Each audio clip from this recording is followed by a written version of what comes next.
Assalamualaikum warahmatullahi wabarakatuh. Selamat siang masyarakat Pasaman Barat yang berada di Pasaman Barat maupun yang berada di perantauan. Hari ini kita sudah berhasil mengundang Bapak Kepala Dinas Tanaman Pangan, Hortikultura dan Peternakan Kabupaten Pasaman Barat, yaitu Bapak Sukarli, Sarjana Pertanian Master Science.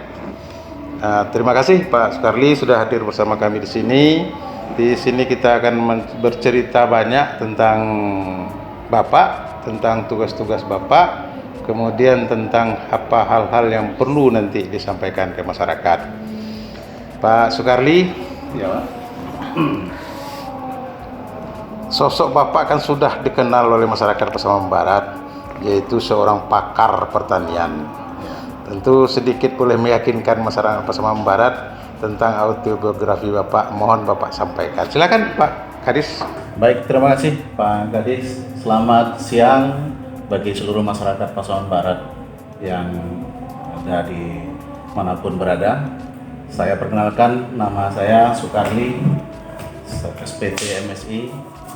Sebelumnya saya bertugas lama di swasta 95 sampai tahun 2000. Kemudian tahun 2000 saya bekerja sebagai PNS sampai 2017 di Kabupaten Pesisir Selatan. Terakhir sebagai sekretaris Bapeda dan sekretaris Dinas Peternakan. Kemudian di Pesisir Selatan, Pak. Kemudian pada tahun 2017 kami mengikuti lelang jabatan di Pasaman Barat. Alhamdulillah. Kemudian diangkat sebagai Kepala Dinas Pangan di Kabupaten Pasaman Barat. Itu dari mulai lelang pertama gitu, lelang ya? pertama Ya, dan lelang pertama, Juli maksudnya. sampai tahun dengan Mei 2018. Jadi ada sekitar 10 bulan saya di Dinas Pangan. Kemudian berubah dari Dinas Pangan menjadi Dinas Ketahanan Pangan, dikukuhkan. Itu berubahnya karena penambahan tupoksi. Karena ada perubahan nomenklatur. Nomenklatur. Tupoksi Dinas Pangan menjadi Dinas Ketahanan Pangan. Namun hanya sebulan, Pak. Kemudian ada evaluasi lagi. Kemudian saya dipercaya oleh Pak Bupati untuk kemudian menakodai Dinas Tanaman Pangan, Hortikultura dan Peternakan sampai. Jadi sudah 3 kali pertukaran nama sama Bapak. Iya. Ya. Karena apa? Jabatan satu tapi merek udah 3 kali. Mereknya beda. Stempel udah 3 kali Pak. Sebelum 3 kali. Walaupun sarjana peternakan saya sempat diberhubungan juga, Pak. 4 tahun. Iya. Aslinya kabarnya Bapak orang Pasaman Barat ya Pak ya? Saya asli di ujung perbatasan, yaitu lahir saya di Desa Baru, itu di Ranah Batahan, berbatasan langsung dengan Madinah. Jadi kami kalau sore biasa Pak, jalan 1,5 kilo atau 1 kilo sudah sampai Madinah. Sudah pakai visa ke sana. Sudah masuk visa ke Sumatera Iya, Utara. Sumatera Utara. Oke Pak Kadis, tentu masyarakat kita ingin banyak tahu nih Pak Kadis tentang masalah tanaman pangan. Kan bisa dibedakan, kita ada 3 kadis atau 3 OPD yang berdekatan. Iya. Ada perkebunan, ada tanaman pangan, Ada Dinas Pangan. ada dinas pangan. Iya. Secara garis besar apa tuh yang membedakan Pak Kadis? Kalau Dinas Tanaman Pangan dulu mungkin saya mulai, Pak. Dinas Tanaman Pangan, Hortikultura dan Peternakan. Ada tanaman pangan. Tanaman pangan ini biasanya palawija. Ada padi, jagung, kedelai. Kemudian bawang merah, bawang putih, cabai. Kemudian ada tanaman hortikultura. Hortikultura ini sebenarnya ada 44 jenis tanaman hortikultura. Namun yang biasa dikembangkan orang mungkin mengenal dengan sayur-sayuran. Kemudian kalau mungkin kita boleh flashback sedikit tahun 2018 ketika ada SEA Games, kita membawa alpukat Giring Maju. Bukan Giring Maju ke Jakarta. Ya, ke Jakarta dan alhamdulillah menjadi komoditas pangan atlet. Iya, Giring Maju. Ya. Di Giring Maju dan alhamdulillah itu membawa salah satu alpukat kita. Nah, sebenarnya kita sudah punya alpukat tongar namanya yang sudah dilepas oleh kementerian. Iya. Tapi waktu kami bawa yang ke di Yang Jakarta, tongar ini sudah dilepas kementerian, maksudnya sudah varietasnya sudah diakui bahwa itu adalah keunggulan lokal. Sudah masuk labor dan sudah masuk sertifikat nasional. Sudah dapat sertifikat? Iya, sudah ada sertifikat. Yang Giring Maju belum? Yang Giring Maju baru kita usulkan dan uji genetik DNA-nya sudah, dan memang berbeda dengan alpukat tongar. Iya. Jadi kita Pak, Terus secara yang di luar tongar mungkin saya berebut ini Pak Bigit. Ada kita punya padi. Padi lokal kita, padi Gogo juga sudah dilepas. Itu sudah melalui proses Pengakuan menteri, sertifikat menteri padi Gogo kita. Kita punya Pasaman Barat. Itu adalah lokal spesifik Pasaman Barat. kenapa kok nggak tergabung? Cigudang namanya. Ya. Nggak tergabung. Cigudang namanya. Cigudang. Sekarang kami sedang mulai kembali Pak setelah saya masuk Dinas Pertanian. Jadi saya pertama alpukat tongar kita mulai kita. Ngurus si gudang ini apa spesifiknya? Dia padi Gogo. Padi Gogo ini Padi yang di lahan kering. Dia agak wangi, kemudian bulirnya lebih panjang. Berarti padi yang di kebun. Padi yang di kebun. Biasanya yang lahan kering yang misalnya di daerah-daerah kering apakah Selaping atau daerah Gunung Tule. Umurnya berapa? Umurnya itu 4 bulan. 120 hari. Kalau yang padi masyarakat 6 bulan itu? Kalau padi masyarakat yang masih lama ada yang 6 bulan. Tapi rata-rata sebenarnya 4 sampai 5 bulan. Kita hari ini sedang domestikasi lagi, sedang perbanyakkan benih, dan alhamdulillah kita sudah punya Jadi benih. di samping umur, apalagi padi Gogo ini? Padi Gogo pertama palatabilitas, karena banyak diminati masyarakat karena sifatnya aromatik, agak harum. Ini padi kita dan alhamdulillah sebenarnya banyak petani setelah kita cari ke bawah, Pak, kita hari ini mereka minta ada nggak padi Cigudang, dan mudah-mudahan dengan program kita ini di tahun 2021 kita sudah bisa memproduksi benih sebar untuk pertanian. Ya. Di mana yang sudah kita cobakan padi Gogo? Padi Gogo sementara kita coba di BBI kita, Balai Benih Tanaman Pangan kita di bawah. Kita sudah menghasilkan benih sebanyak 500 kilo hari itu. Kemudian kita perbanyak kerjasama dengan BBI Sungai Deret untuk pengembangan, untuk perbanyakan benih. Mudah-mudahan tahun 2021 kita sudah bisa punya benih yang bisa dibutuhkan oleh masyarakat, Pak. Dan itu tidak ada di kabupaten lain? Tidak ada di kabupaten lain, hanya punya Pasaman Barat. Salut Ya. kepada Pak. Tapi ada satu lagi, Pak. Kita punya kacang 3 ampe. Kacang tanah 3 ampe. Apa tuh? Kacang tanah yang isinya, kacang tanah itu isinya 3 dan 4. Yang biasa kan isinya 2. Ya. 3 paling sedikit dan sampai 4. Kebanyakan dia isinya 4. Itu sudah dapat pengakuan? Ini juga sudah pengakuan dari Kementerian Pertanian. Aduh, banyak kita produksi kita Iya Pak. Jadi kita ada alpukat tongar, ada padi Cigudang, kemudian ada kacang tanah 3 ampe. Yang hasil dari inovasi dari kita. Hari inovasi kita sudah dilepas oleh Kementerian Pengakuan. Sudah dilepas. Ya. Hari ini kita sedang mengusahakan 2 lagi varietas, Pak. Tapi pengakuan oleh Pak Bupati sudah untuk kita klaim bahwa siapapun tidak boleh punya. Alpukat Giri Maju? Bukan. Yang pertama adalah pisang kepok tongar. Pisang kepok, pisang batu. Pisang batu tongar ini ya. Hari ini Pak sudah dibuat kultur jaringan di Universitas Medan, Unimed. Itu dan mahal sekarang tuh, Pak. Sudah mahal, Pak. Makanya Mahal sekarang itu. Tapi mereka tidak berani melepas karena dia ngambil asalnya itu adalah dari Tongar, desa Tongar yang ada di Kecamatan Pasaman. Iya. Nah, itu pisang Tongar itu kita sedang mengajukan klaim kalau uji morfologinya sudah, sekarang uji DNA, nanti kita lanjutkan, mudah-mudahan ini bisa kita lepas juga. Berarti tinggal Pengakuan Pak Bupati sudah, berarti pengakuan hak milik daerah sudah. Pengakuan milik daerah sudah, Pak Bupati. Pengakuan dari pusat, dari kementerian yang kita proses karena dia butuh. Berarti kalau dengan pengakuan Pak Bupati udah bisa kita lepas. Sudah Pak, sudah. Tapi mungkin untuk perbanyakkan berikutnya untuk secara nasional belum. Untuk dalam daerah bisa. Berarti untuk kabupaten bisa. Ya. Kemudian terakhir salak Paroman. Ya. Salak Paroman itu khas dan itu saat ini ada kebun kita dulu di air dingin. Itu ada 1 hektar dan kemudian yang kebun yang usahakan oleh masyarakat ada sekitar 1 hektar. Tahun ini juga kita sudah minta kerjasama dengan Balitbu, Balai Penelitian Buah Tropika untuk melakukan penelitian uji DNA tanaman ini. Kulturnya ya. Berarti banyak tuh Pak ya yang kita sudah unggul. Itu dari tanam pangan dan hortikultura Pak. Ya. Kalau yang bagian perkebunan? Kalau perkebunan ini yang mengurus perkebunan yang tanaman perkebunan, tanaman tahunan. Apa tuh? Ada ya sawit, seperti kemudian kakao, kemudian minyak nilam, jengkol juga masih masuk komoditas perkebunan juga. Kalau yang di kopi. Nah, kalau kehutanan kan sudah masuk ke provinsi Pak. Tapi perkebunan pokat Pak sama Bapak? Alpukat masih termasuk hortikultura. Di mana selisihnya? Ya, itulah tanaman jenis hortikultura itu ada tanaman tahunan yang sifatnya dikebunkan. Oh Ya, gitu. itu. Ya.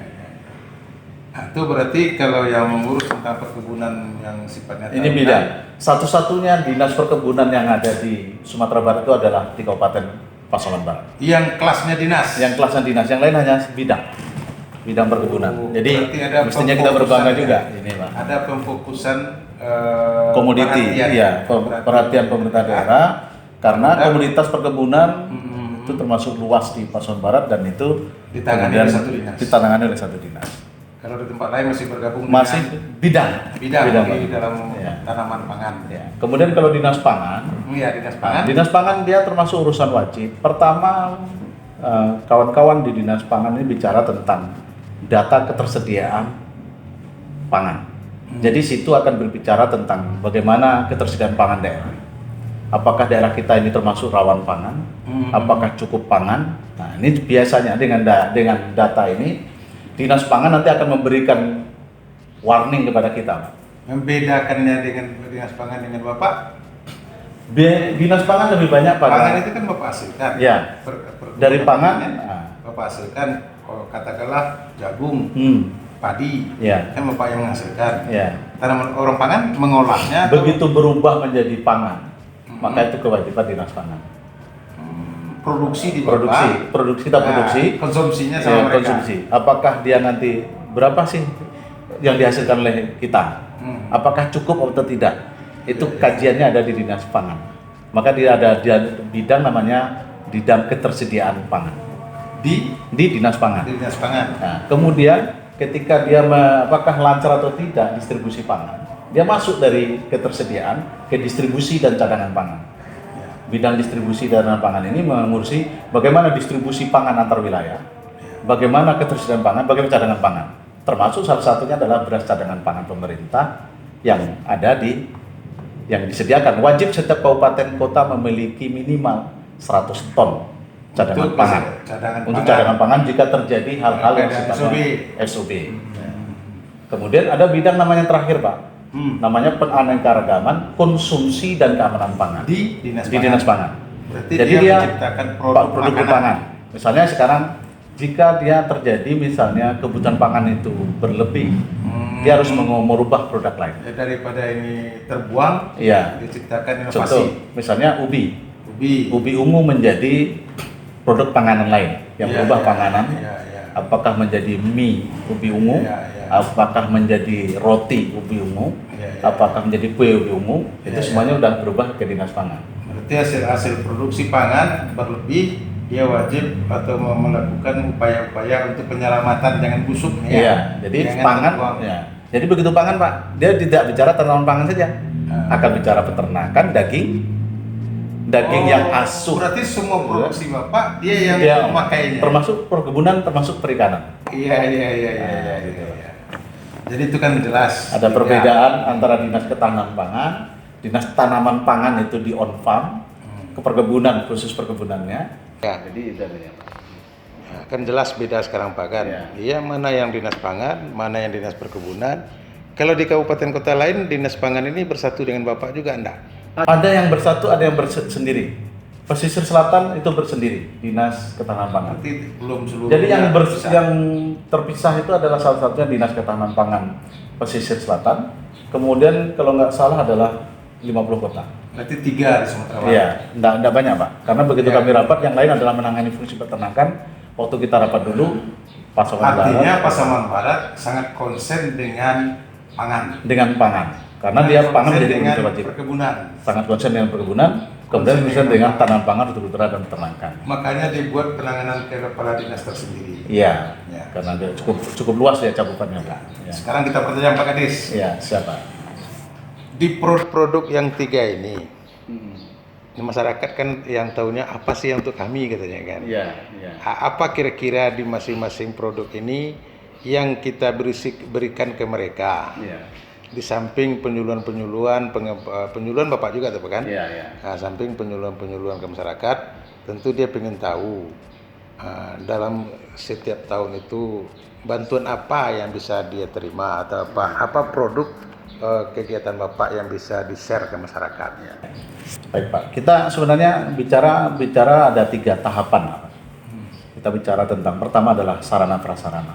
Ya, Nah, dari sarana prasarana ini kita memfasilitasi masyarakat. Pertama di dalam misalnya penyediaan prasarana irigasi yang menjadi kewenangan Dinas Pertanian. Oh ya, Ya. semua Kalau di ujung kan, kalau misalnya bendung sampai sekunder itu kewenangan PU. Ya, Tapi ya. tersier, kuarter ada kewenangan Dinas Pangan. Iya. Nanti ada namanya DIDES, ada JITUD. JIDES itu jaringan irigasi desa, jaringan irigasi tingkat usaha tani itu menjadi kewenangan desa. Ya, artinya yang kewenangan Bapak adalah membuat irigasi untuk ke sawah-sawah dan Iya, yang lainnya. iya. Nah, dan itu banyak. Dan alhamdulillah Pak, kita kalau memang dari APBN kita ada dam parit. Kita udah Dari selesai. BPN banyak juga masuk. Ya, ada dam parit namanya. Dam parit itu adalah menghimpun air, misalnya air ada sumber air kita di dam, kemudian disalurkan. Itu ada dam parit. Di mana di Pesawaran Barat yang sudah? Yang sudah hari ini banyak di Talu, Pak. Karena sumber air yang paling banyak ada Talu. Kemudian ada di Kinali, itu daerah Kepundung. Nah, Itu dam parit yang sudah kita buat. itu orang tuh menyampaikan proposal atau Bapak yang menentukan kelas? Dengan Kita kajian? biasanya gini, Pak. Biasanya kita informasikan pada koordinator BPP kita, pada penyuluh kita, untuk melakukan identifikasi awal, Iya. usulan dari kelompok. Hmm. Nah, kalau ada sumber-sumber air yang bisa dimanfaatkan, yang bisa ditampung, itu kita manfaatkan untuk kita fasilitasi.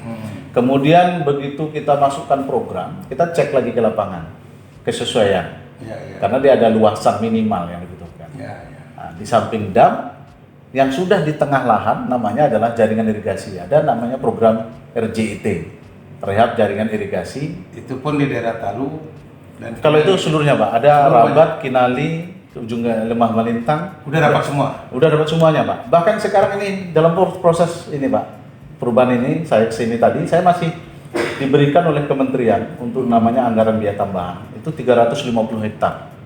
350 hektar untuk perubahan selama 2 bulan ini untuk membangun untuk irigasi. Pembangunan Irigasi yang sifatnya tingkat usaha tani. 350 hektar itu setelah kita cek, kita sudah dapat namanya di Rabat dapat 80 hektar. Oh, Rabat apa? Ranah. Jalan Kebun. Bukan. Di Ranah Batahan dapat 80 Ranah hektar. Batahan, ya. Kemudian di Kenali ada 40 hektar. Kemudian di Gunung Tuleh itu dapat 120 hektar. Kemudian ada yang di Jungading itu ada 80 hektar.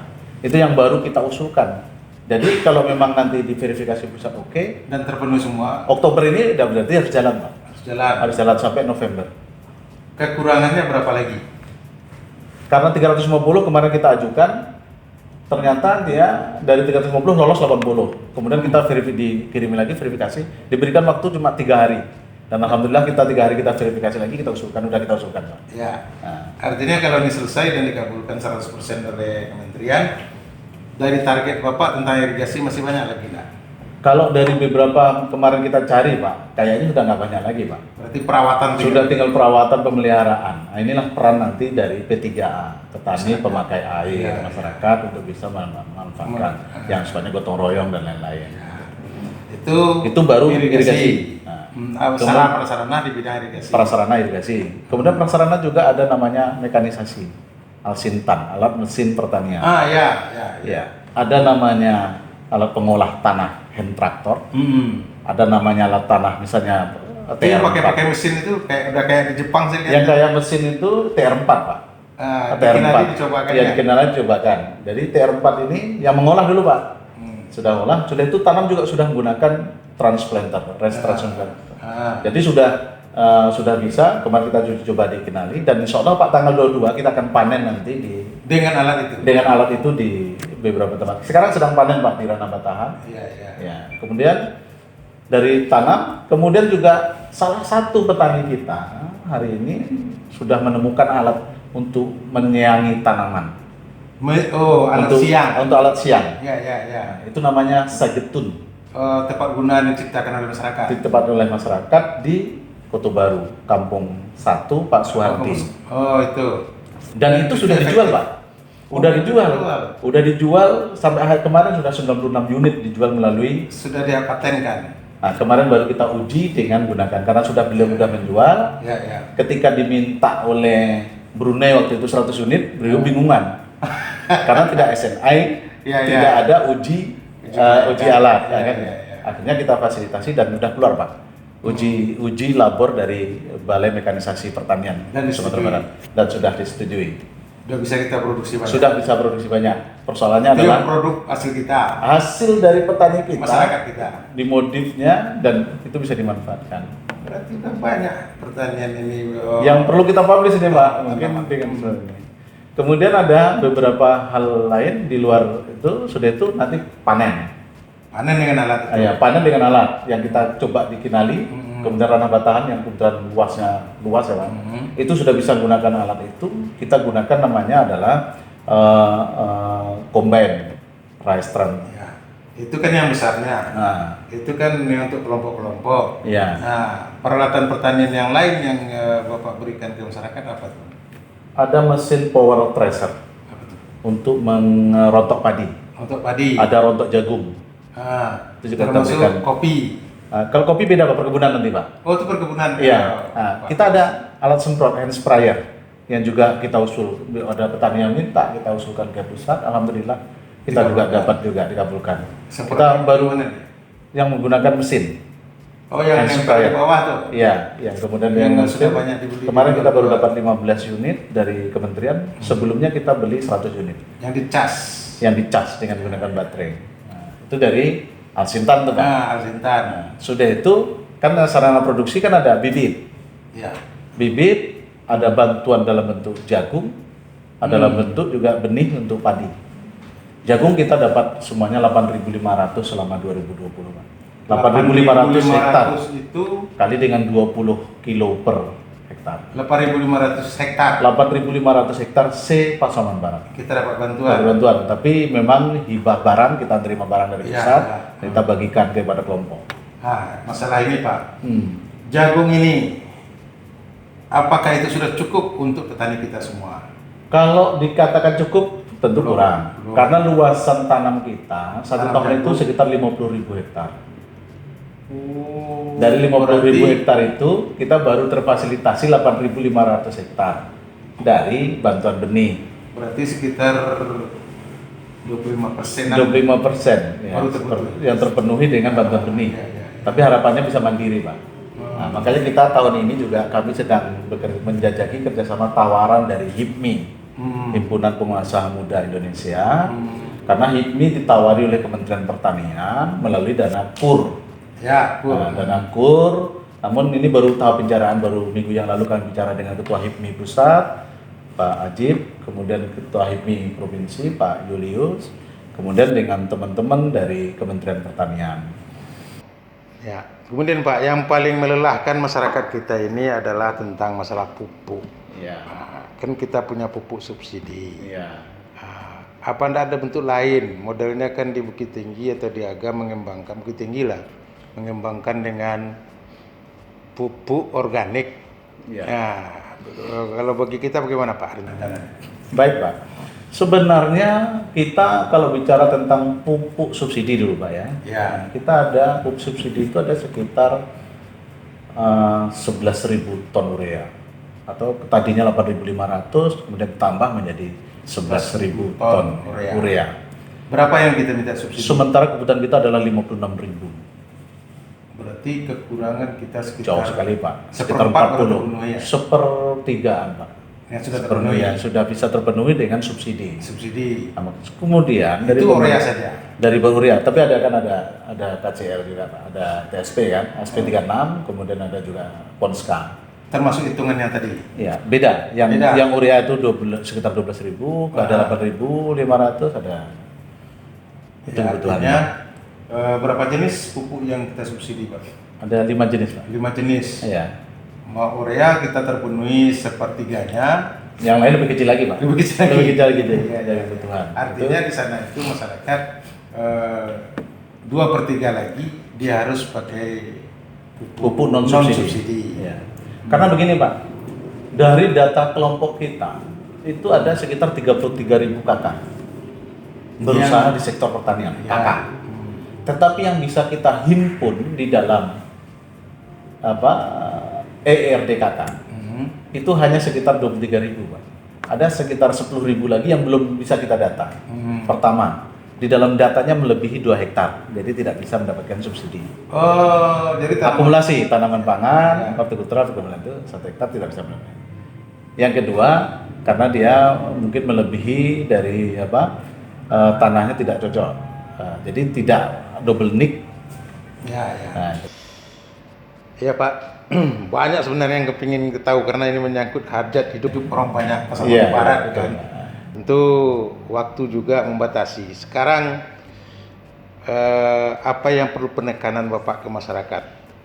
Kira-kira apa yang perlu untuk meningkatkan taraf hidup masyarakat ini? Apa yang perlu yang masyarakat harus lakukan, gitu, Pak? kalau saya pertama gini Pak, di tengah pandemi ini adalah petani adalah pahlawan pangan yang tidak boleh berhenti beraktivitas, tidak boleh berhenti berproduksi. Itu satu. Yang kedua, jangan terlalu berharap pada subsidi atau bantuan pemerintah.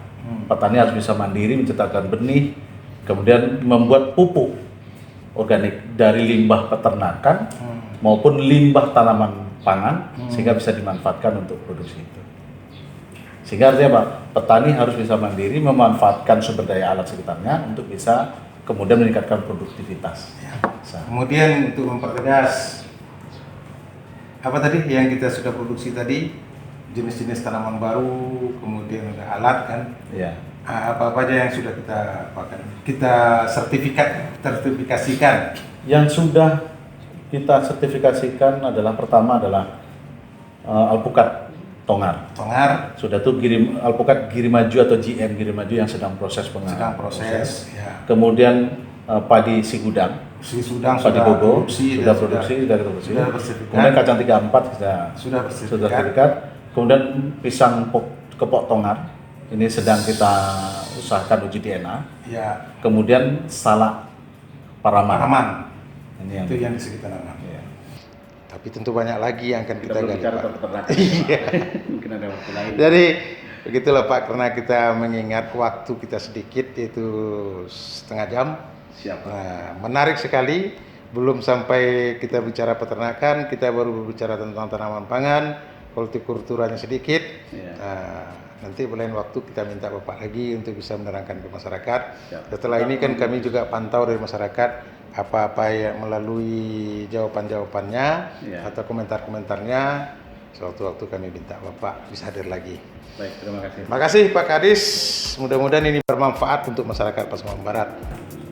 Baik, terima kasih. Saya sampaikan kepada seluruh masyarakat Pasaman Barat, khususnya para petani, salam kompak, salam propak tani. Semoga petani Pasaman Barat sejahtera ke depan. Terima kasih. Assalamualaikum warahmatullahi wabarakatuh.